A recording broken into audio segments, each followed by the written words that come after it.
that's this part of this young head coach thing that's going on around the NFL, where these new McVay did it for LA. It's not just the head coach, Julius. It's not just the head coach. It's McVay. Who does McVay have running the defense? McVay can go around and be a young, vibrant head coach and worry about his offense and do his thing, but he can still spend enough time just not having to coach the defense, but going over there and getting to know those guys and not having to be down their throat, so he can build a relationship with that defensive side of the ball, because he's got Wade there to bust their ass and run the defense. Well, what does LaFleur do? He keeps petting, and Pettin took freaking Kyler Fackrell and gave him 10.5 sacks last year, okay? And so LaFleur, you can see it. He's out there, he's having fun with his players, and he's busting the offense's ass. He's screaming at guys, he's kicking them out, but he also notices Josh Jones doing something that his culture does not stand for, what he wants to build, and he has the time to kick him out. Say his piece and go back to his job, and then biggest worry about Matt LaFleur. My biggest worry about Matt LaFleur in Green Bay is Aaron Rodgers. Is Aaron Rodgers, for the duration of the regular season, going to stick to LaFleur's game plan? He doesn't have to. He doesn't have to, Aaron Julius. Rodgers, because you know what? Do you know why the Rams lost? Is it Aaron Rodgers' team? Is it Aaron Rodgers' team, or is it LaFleur's team? Hold on. It's LaFleur's team, and Aaron Rodgers has said that. Exactly. Aaron Rodgers, will he stick with that? He doesn't have to. Yes. And he will, but he doesn't have to. I believe it if he did. He will do it, but he doesn't have to. And I'm going to tell you why he doesn't have to and why this marriage will work. It's simple. And it's the exact reason why the Rams didn't win the Super Bowl last year. Because when McVay didn't have any answers, when the things that the New England Patriots were doing and he was confused and didn't have answers, he didn't have Aaron Rodgers' knowledge and ability just to go out there and just do what he needed to do to manipulate the offensive system to make it work on the fly. Everybody wants to act like all this crap about Aaron Rodgers and his past with Mike McCarthy is somehow a negative going forward in this new relationship, when in fact, I bet you there's at least 4 games this year that they either have a very good chance to win and just something happens where they don't, or they actually come back and win. And we're going to find out it's because LaFleur was in the same situation as a young head coach, which is completely understandable, that McVay found himself in the Super Bowl. But he has an X factor in Aaron Rodgers to bail him and the system's ass out and keep it flowing. I'm so sick of this being reported and acting like this is such a down negative thing for LaFleur to have to deal with. This is going to be the one thing that solidifies and makes this relationship actually work. Because the rough times are going to be easier for them to get through because of what LaFleur has to be able to lean on. I just don't get how people are being so dense about this. Aaron asked for this. Devontae asked for this. David Bakhtiari asked for this type of offense. They asked for a young head coach. And I don't know in what world, in any adult, when you ask for something and then are given what you asked for, that you go ahead and try to completely sabotage it every time something isn't good. That's not how people work. You know why?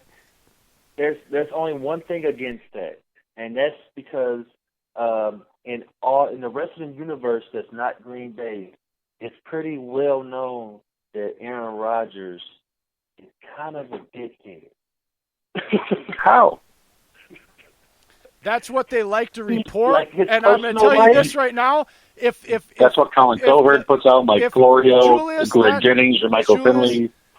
I've even read this in Green Bay blogs that this guy is like he's too into himself. His ego is his enemy. Brett Favre had his own damn locker room the last 3 years he was there. Can we stop with these premier quarterbacks? No. It's not like a Baker Mayfield, Brett Favre's ego. Peyton Manning. It's not like that kind of ego. We have had people literally. I have listened to a Packers radio show where a guy who literally sat there and told stories about Peyton Manning like barraging interns and stuff with his football, just crushing them in conversations in the building. That Peyton Manning walked around and all this aw shuck stuff that we see, when it came to football, Peyton Manning was the biggest jackass dickhead to be around, and he made sure that you knew you didn't know jack shit about football offensively compared to him. So I am so tired. And Tom Brady, that was Peyton Manning in game, though. That was Peyton Manning in game. Peyton Manning used to talk cash money in game. Aaron Rodgers don't really do that much. He doesn't need to. This is more Aaron Rodgers. Can I point out something, Julius? Sure. Great QBs have to have an ego. You have to have an ego to show you can lead. And Aaron Rodgers anytime, don't get me wrong. but anytime, and he used Greg Jennings, Joe Michael Finley, these two players that don't get their clout, and they have to come out and say something. You always get guys like James Jones, Jordy Nelson, Ryan Grant, Tramon Williams, all these guys that have played with Aaron Rodgers. Randall Cobb that just left the team and still defend Rodgers to the day. It's Jennings got so butthurt over a joke, Hawk. And they explained this. Aaron Rodgers, I think he has a personality where some people might like him and some people don't. There's two people that don't like him. It's Finley and Jennings.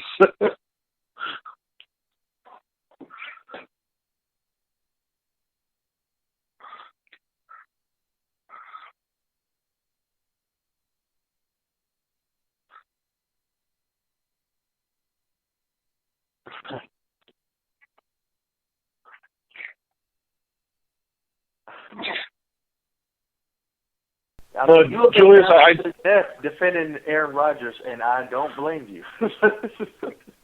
I mean that's the thing. If the Aaron Rodgers marriage don't work out, I think it's going to be more because of Aaron Well, what's there to make it not work, though?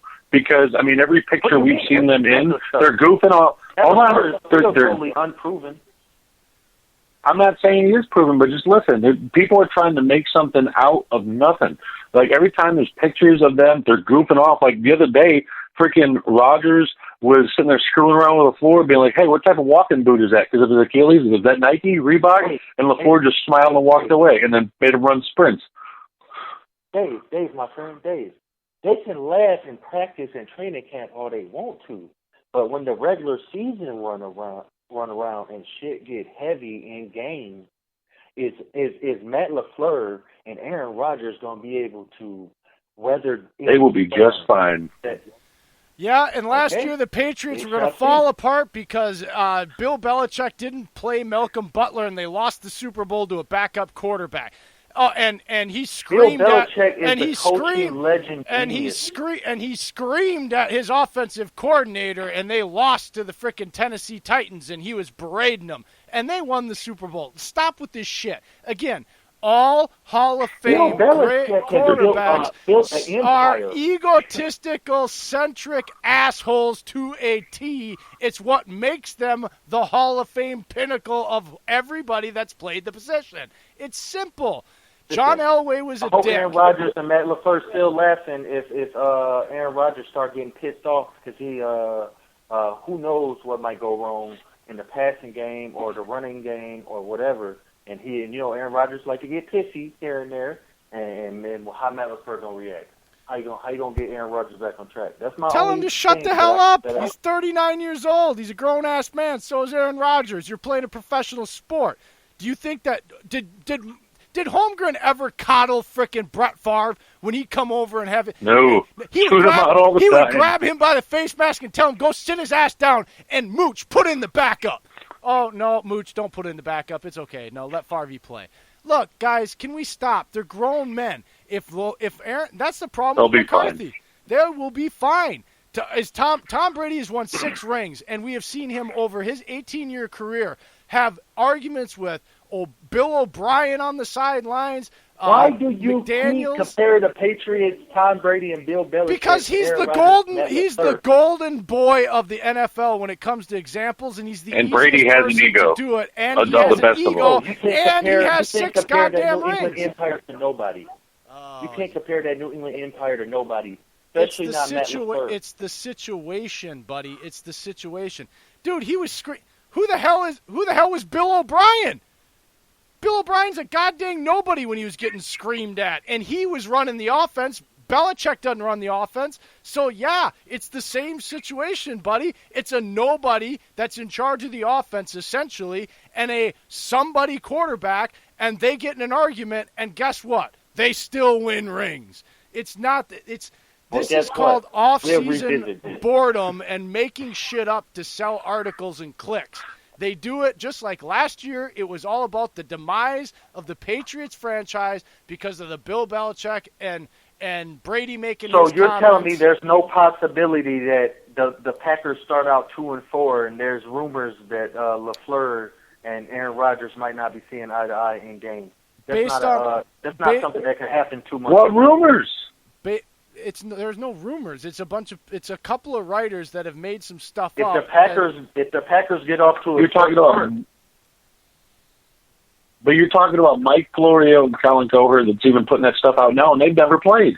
They've never coached and played together. That's the thing. They're going to be doing the same thing if they're 1-5, 5-1, 11-1, 1-11. Julius, those are the guys that are going to pick at that relationship for the whole season. I think we'll be fine because everything outside of that globe in Green Bay, I think it's going to be.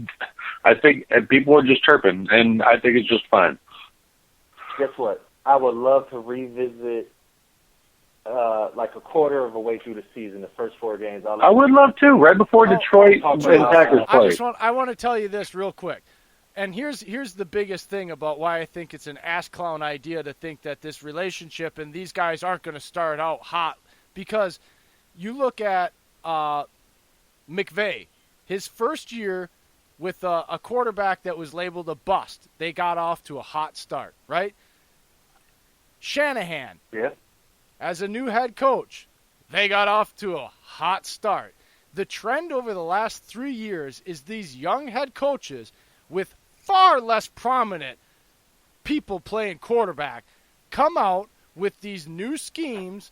You don't know what they're going to do with their personnel because it's all the Shanahan-based offense. They all just do it a little bit different. They all come out and they hit the road 5-1, 6-2, something like that.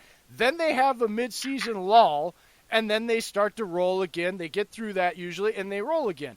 That's been the trend over those coaches' first 2 years. So you're saying this is something similar that might happen. Might happen here in the and Green now Bay. you take that exact same coaching scenario and put in a first ballot Hall of Fame quarterback, and tell me they're all of a sudden they're going to the wheels are going to fall off, all based on a bunch of made up bull crap because people. Look, Aaron Rodgers did something to somebody in the media in 2008 or 2009, and they decided that they didn't like the guy, and it doesn't matter what they do. They'll give him credit for being talented, but he's the only quarterback I have to hear about his family relationship. He's the only quarterback I have to hear about his goddamn personal relationship with his quarterback coach, his head coach, and this and that over and over again for the entirety of his career. It's absolutely every ridiculous. Every quarterback Julius. gets that in every market, though. No. Every quarterback is examined to a T. Stafford is like that in Detroit too. His personal life. Do you know who Tom Brady? How many times Tom Brady's called his mom in a national disaster? Because I do. About Aaron Rodgers. Do you know how many times? Do you know how many times Andrew Luck phoned his mom when they had a frickin' thunderstorm wherever they live? Because I know about Aaron Rodgers and his family. Do you know about? Sam Bradford's frickin', his ex, no, that's not the same. So, no, it's not. It's not even close. Yeah, Julius, I got to agree with them on that. They don't examine Matthew Stafford, Mitch Trubisky, and Kirk Cousins as much as they dive in on Rodgers. They really don't. I mean, if you go look, and they literally try to crucify him over how his relationship is with his mom and his dad and his brother. That has nothing to do with football. You know why Aaron Rodgers loses this battle? I love you keep counting out oh, here we go. Hey, you know what? We're going to let Stafford have a beer chug and Trubisky. Let me know when Stafford wins a division title, and don't tell me this is our year because I've been hearing it for 11 years. Oh my God, we could talk literally all night. This could go on. Okay, I got one more thing.